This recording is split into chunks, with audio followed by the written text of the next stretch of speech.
Hello.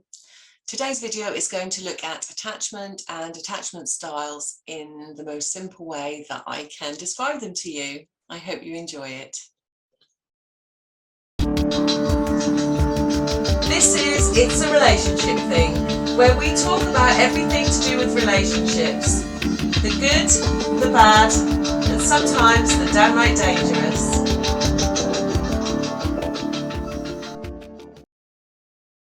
I shall start by looking at the biological basis for attachments, looking at how the attachment system is part of the survival system that we all have. I'll then look at the behaviours that infants and small children use in order to draw adults towards them, and how they then are active in developing their own relationships with an adult who is responsive to their overtures. We will then look at how sometimes adults are not able to respond or react appropriately or consistently to a child's attachment and the consequences of that. So we'll look at 4 different attachment styles, looking at what that feels like for the child and how that impacts on their development. So the biology. The attachment system is held within our primitive brain as part of the survival system, which also includes the fear and threat system, which is designed to alter our behaviour in order to keep us safe when a threat appears. The attachment system is very similar, whereas the threat system causes us to react to the threat.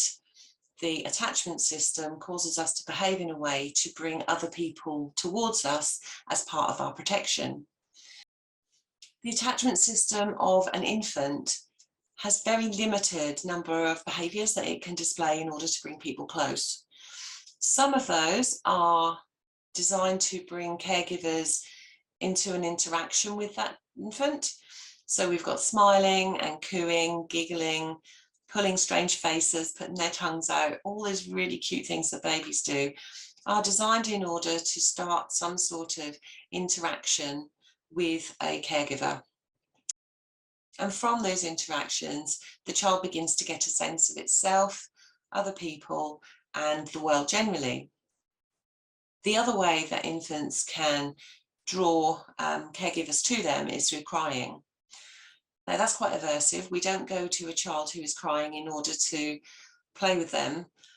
The whole point of a cry for a child is that somebody comes and helps them to stop crying by reducing their distress or their discomfort or their fear or their threat levels.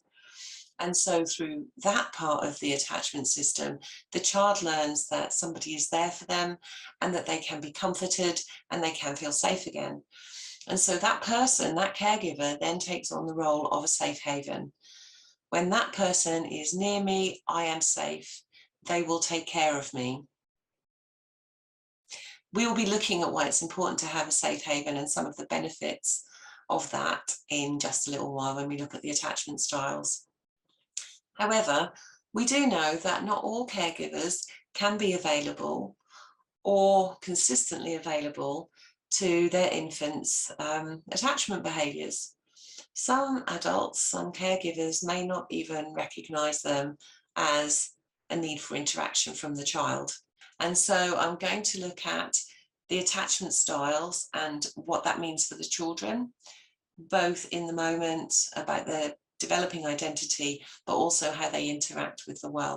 So now we've looked at attachment systems and how they work and what they're used for, let's have a look at what happens when a child's attachment system has to adapt to the reality of the situation they're in. The first attachment style I want to look at is the secure attachment. This is considered to be the most optimal attachment system in many cultures because it sets a pathway for a happy, healthy, resilient adulthood. This is formed when a caregiver is able to identify and respond accurately and consistently to a child's attachment behaviours. The child then learns and develops an internal working model which says that it is a successful actor in its own life. It can behave in ways to get its needs met and to reach its goals of getting somebody close to them, somebody who is going to reduce their level of discomfort and stress. The carer is then viewed as a safe haven, someone who is there to help them to deal with their emotional state and the difficulties they face.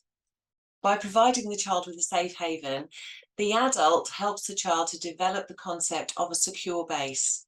And the secure base is somewhere where they know they can go back to whenever the world becomes overwhelming or frightening. Quite often you'll see a child referring back to their caregiver when they are out exploring and playing in the world to see what their caregiver's response is. Is it okay for me to continue? Can I go further? Or do I need to come back? Where a carer is unable to identify and respond appropriately and consistently to a child's attachment behaviours, the child begins to form an internal working model that tells them that I am able to get my goal, but only if I do more than my usual or my innate behaviours. And so they develop strategies to get that attention from their caregiver. And this forms what we call an anxious, ambivalent, or preoccupied attachment. This attachment style is one where the child believes that they can get their needs met if they're good enough or if they are demanding enough.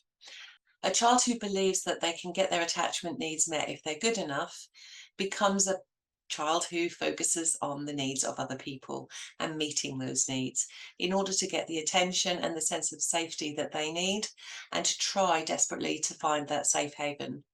Alternatively, that child may escalate their behaviours in order to get the attention they need. And that can be through consistent crying, it could be through behaviour, it could be through tantrums. Anything to get the attention of that adult, desperately trying to seek somebody to be their safe haven. The child innately believes at this point that they are not good enough, that they are not okay, but everybody else is. They have been conditioned through their attachment system to believe that everybody else is worth fighting for and putting that effort in, but they themselves are not. Because if they were, then they would have been able to achieve their goal of seeking proximity to people with their normal behaviours. As adults, people with preoccupied, ambivalent attachment styles spend a lot of their time trying to please the people around them. They can be incredibly vulnerable to being preyed upon by abusers because they are so willing to go along with things in order to form relationships. Relationships themselves are the things that are really important, not the benefits we get from being in a healthy relationship. Where we have a caregiver who is unable to recognise or respond appropriately to the child's attachment behaviours, the child very quickly learns that they are on their own. They begin to form a working model which says that nobody's going to come, nobody's going to help me, nobody's going to soothe me. And so I'm on my own. I have to take care of myself. And their attachment system begins to adapt and they will display behaviours that are totally independent. They will not be able to seek support or help with anything. You may find that there's quite a lot of anger in these children, and they will push away any kind of support. They also are prone to trying to take control of their environment. Their basic attachment behaviours have not worked, and that can leave them with a real sense of anxiety and shame. They've been unsuccessful in their goal at forming bonds with people early in life, and so they will seek to control people in other ways. The final attachment system that I want to talk about is the disorganized attachment style. And this is formed as a result of people who are supposed to love and care for the child actually being the ones who are causing them the distress through abuse and neglect. The child's attachment behaviours do not reach their goal. Instead, the rejection of their attachment behaviours can leave them feeling abandoned, and in some cases punished for having those needs in the first place. So the child forms an internal working model where the world is really unsafe, people are really unsafe. People can be kind to you one minute and tell you they love you, and the next minute be causing you physical harm or emotional harm. And so they learn not to trust. They learn that they are alone in the world and that everything is a risk to them. This can cause high levels of distress. And so they put up this protective layer to keep other people away, because that way they feel safer. As adults, relationships can be really difficult and quite threatening. If things are not done in the way that they want them done, they see that as a personal challenge, and we start to poke away at their feelings of shame, which can result in either abandonment of the relationship or in hostility. That's my little journey through the attachment systems. I hope you found it interesting. I would just like to add that each of the attachment systems have a function within our society. The secure attachment system is obviously beneficial for the individual and also for society, insofar as they just get down, they work hard, they achieve their own personal goals. However, we also need people who have got the anxious, preoccupied, ambivalent attachment style as adults, because they are the caregivers. They recognize other people's emotional states, they are in tune with them, and they are willing to go the extra mile to support people. So quite often you'll find people in the caring professions who are on the continuum of the preoccupied attachment style, where they put other people's needs ahead of their own, and they are able to give whatever it takes in order to make their communities better. If we look at the avoidant attachment style, because they have weakened connections to other people due to their lack of trust and their belief that they will do this for themselves, they tend to be more successful in business, politics, anything where you need to be a little bit ruthless is where we will find a lot of the people with avoidant attachment systems. So they are all useful within our society. That's all for today. If you found today's video helpful or interesting, please do press the like button and subscribe to my channel. I would love to see comments in the comments box. So if you've got anything to comment on about today's video, or you've got any ideas for future content, please do let me know.